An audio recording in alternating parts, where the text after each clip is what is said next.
Hey guys, Joe here, and if you're new to the channel, thanks for checking it out. I really do appreciate it. Consider getting subscribed down there, all that good jazz. You have a subscribe button, a thumbs up, a comment section, as well as a join tab. So maybe consider joining, help the channel grow. You get some input into what the channel does. You also get a week's free members only ad free, you know what I mean, early access videos. Pardon me, my brain doesn't work when it's this late. But I wanted to make a video today. It is for a Saturday video because I just got done working on something. That's why my hands are all filthy. And I wanted to actually shoot a video on it. So awesome. Again, use my Amazon affiliate link. You'll help the channel grow, which allows me to buy stuff like what we're going to be taking a look at today. Everybody that has been to this channel a few times knows that I like my 1911s. I like the 45 ACP platform. I'm pretty proficient with it. It's a very comfortable round for me to shoot.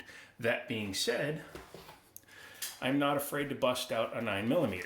This is my Glock 17 Gen 5. You guys just saw a video on that. Just went up yesterday morning, and you guys like it. And it's chambered in 9x19. Obviously a carry piece. Those are some holler points. Well, that got me looking at my buddy's pawn shop, and I saw a firearm up on the wall, and I don't normally plug him, and I forgot to ask him, so I'll have to ask him next time I see him. But he gave me a really good deal on this, and I wanted to show it to you guys to show you, again, that there's good deals out there. Now, he had $2.99 on it, and I got it for a little bit less because I know him.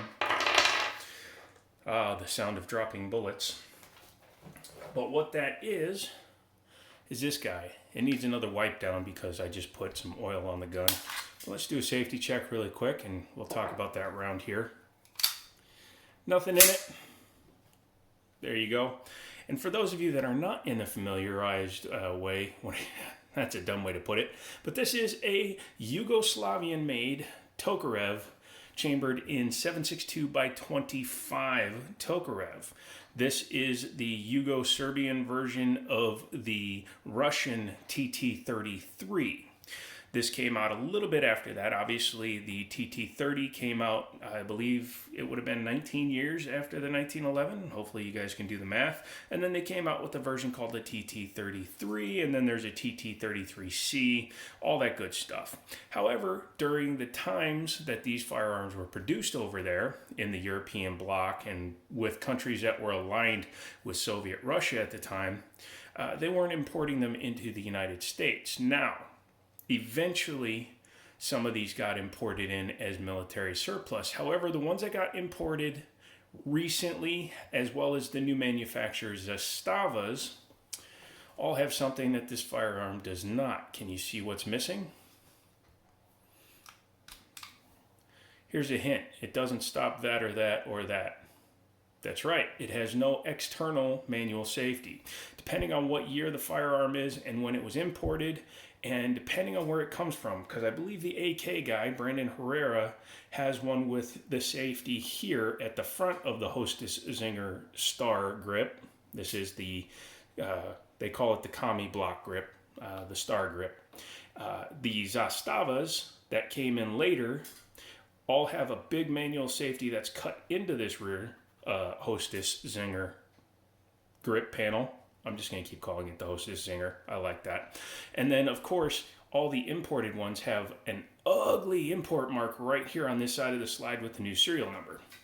If you'll take a look at this one, you'll also see no external safeties anywhere.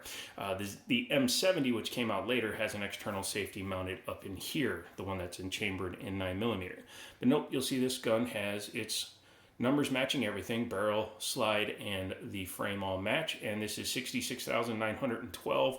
The C prefix, according to my buddy at the shop, says that it's in the 60s for its manufacture range. So 61, 62 is what he thinks, and I'm not going to dispute that. It did come into this country via Martinsburg, West Virginia. But again, as you can see, they did not add a importer stamp or laser etch anything. It only has its original serial number and its import mark from West Virginia. So yeah, that makes this thing actually a pretty rare breed in this day and age. You'll notice that the bluing is shiny That's because I literally applied this finish today myself. It's just got fingerprints on it because I also added some, I rubbed in some oil as well as some York's wax, butter wax. You can get that down in the description. But the original finish, you can see some of the marks on here had a ton of corrosion, unfortunately. Lots of pitting, and I corrected all of that. And I sanded it down by hand. I took it down to bare metal and I blued it. Now I could have gone a lot farther, but I was worried about destroying that serial number. You can see it's a little light in the beginning and I didn't want to affect that. So the minute you remove a serial number from a serialized firearm, you kind of get yourself in trouble. You can manufacture your own firearms, but you cannot remove the serial number from an actual firearm. Let's go back to what this bad boy is chambered in. So I'm going to set this down. It also came in this guy here. I believe this is a new manufacturer, Zastava, or a more recent Zastava pouch. I'll just be using that for storage. I won't be wearing that big boy. But this firearm is chambered in 7.62 by 25 Tokarev. And believe it or not, we found this in the back of the shop. And you can see it was a reasonable price when we first sold it. I paid more than that now because I'm not going to just take the ammo without, letting the store at least make some money that they could have made off of anybody else. But as you can see, this is not old surplus stuff. This is actually Cellier and Bellet, which is a very good manufacturer. As you can see, it's all new manufacture. It's not surplus stuff. It's never been repacked. It actually says a full metal jacket, but those look like they're brass jacketed, which is pretty cool. And you can also see that it's a pretty small bullet. For comparisons, here's one of my favorite small pistol rounds, 22 TCM, which is a neck down or a cut down 223 made to fit in the 9mm pistol, typically Rock Island stuff. Here is a full metal jacket 9mm, so you can see the Tokarev has actually more powder, and the bullets are smaller, but not by a whack ton. Here is a 380, I believe. Nope, that's another 9mm. Where'd my 380 go? Hello, 380, 380. Here we go, 380. A 380 has a shell or a bullet that's kind of similar in size. If this was a full metal jacket, it might be a little bit closer, but this was a 380 hollow point that I was using in a carry gun that I no longer have, and then of course the 45. Now what sets this bullet apart is its velocity. The 7.62 by 25 Tokarev is faster than a 9, it's faster than a 45, it's faster than a 380. The only ones that I can think of off the top of my head that it's actually slower than are like the hyper ammo and also stuff like 22 TCM. This stuff goes 2,000 feet per second. This stuff goes around 14 to 1,600 feet per second, depending on what you have. This is an 85 grain bullet, so it's not a lightweight. It's like a training weight 9, so that's pretty cool. And of course, I had to get an original, which has a 9-round magazine, which means this gun has the longer grip frame, which also means I can't use standard TT33 mags because those are 8-rounders and they do not have a catch down low enough because they don't go high enough into the gun to reach, and they can't lock back and they can't feed. So $50 a piece for these. Old Russian military M57 mags were 3 for $25, so that sucks. If anybody has any of these and they want to give me a deal on them, I need a couple of those. But let's take a look closer at the firearm. This is a European basic 1911 kind of clone, except it's even simpler than a 1911, and you'll see that when we take it apart. But you can see it's kind of got a little bit of an imitation to a 1911 up there. You know, if you looked at that, you'd almost think 1911 except for that. And then, of course, down here, it's got a much more vertical grip angle than a 1911, but not, probably about a 10-degree more vertical grip. And very simple trigger. It's probably the simplest trigger you'll ever see in a firearm. On this side, very not complicated. All it has is a takedown cross pin there, which keeps the slide lock, slide release in place. And this one, very hard to rack when that hammers up, has a full-length guide rod, which we'll check out when we take it out, and a short recoil tilting locking action, or in human term, a John Browning style tilting action. So, now that I've rambled on long enough about this, oh yeah, let's take a look at those sights. What sights? 1911 style, as well as the trigger. Very easy, very simple, single action firearm, dead trigger now, and yeah, magazine drop free with a standard button mag. I'm glad this one does not have a heel release. I just don't care for those. But yeah, overall, I could have taken this down with like 800 grit, but there's so much pitting in the middle. You can see all the pitting that's still there. I would have had to take off so much material, I would have taken all the markings off. And that's another thing I didn't want to damage, because this has its original markings, the crest up there. It's got the sight serrations up top for the anti-glare. And I just didn't, again, I didn't want to mess with any of those markings that are on it. But in order to disassemble it, check it, make sure it's clear. Take this pin, and we are just going to, I'll use a punch here, slide it back to here. You don't have to take it all the way out unless you're fully disassembling the gun for the bluing job like I did. I like to pull the slide back just a little bit while pushing the slide lock out. It just loosens the tension on it, at which point you can just do that. We'll set the frame down and we'll take a look at it. As you can see, when I blued it, I blued the rails and everything. It has a captive guide rod that's actually split because of the way the front bushing works on this firearm. That's actually required. Again, swinging link, John Moses Browning style. However, the bushing spins all the way off and it doesn't actually retain much of anything. Drop link down and take out your barrel, and you would be forgiven for thinking that's a 1911 barrel, although chambered in a weird caliber. Looking inside here again, all I did was re-blue it. I did nothing to the machining.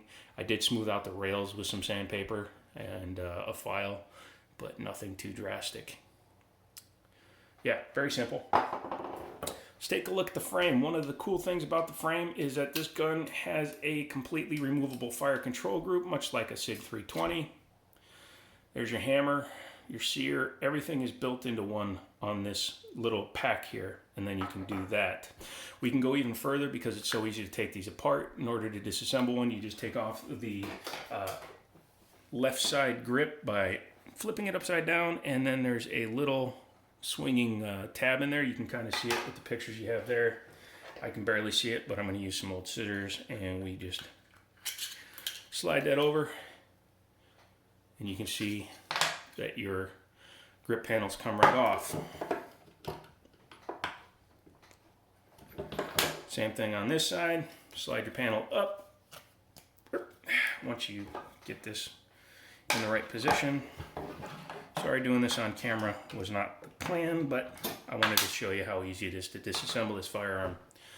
You're almost completely disassembled. All you have to do now is just push in on the spring back here and just pull down on your trigger. It's a little more difficult to do when you're trying to do it with your offhand. Anyway, if you just push that all the way down, you can pull out your trigger, which is a 1911 style yoke. As you can see, I went full nerd when I did the bluing on here. Let's go ahead and throw this grip back on. You can easily tell which side is which because of the lanyard loop. The grips only fit on one way.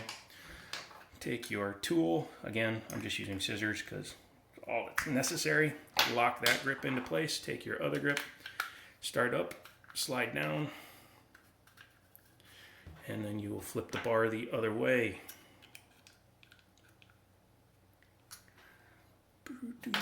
And then those grips are back on. Put your fire control group back in. Boom, you're done there. I like to reset the hammer because we're going to be using that to help the slide go back together easier. Take your slide, take your barrel, slide it back in. Take your bushing, start it upside down, flip it back over. Again, one big difference is that there's no front bushing for this spring. It's just a two-piece that goes in the front. Simple, easy, but smart thinking on the part of the original designers. Slide your spring back down. You'll see it sits right there. Take your gun. Make sure your fire control group stays in.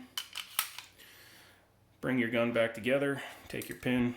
I just like to start it a little bit. Again, it's just for ease of use. There's no spot there that you need to line it up with. Just push it through, and then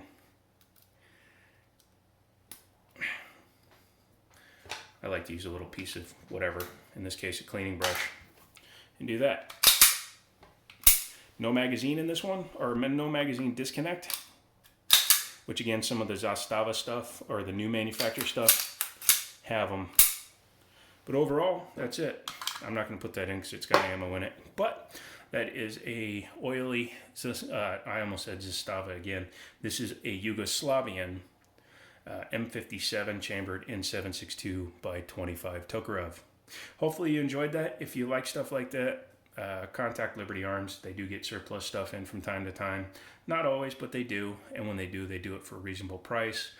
Check back on the channel. We'll be doing a video out at the range. I'm going to take this out. I'm taking my AR-15 out and sighting it for a couple 100 yards. And then I'm going to probably shoot my Banshee 9mm. So come along, we'll do all that. And then, of course, finding this ammo means I can take the Tokarev out and show it to, or shoot it to. So that's it. Thanks, you guys, so much. It's a little bit of a longer video, but thanks for checking that out. And like always, I'll talk to you later.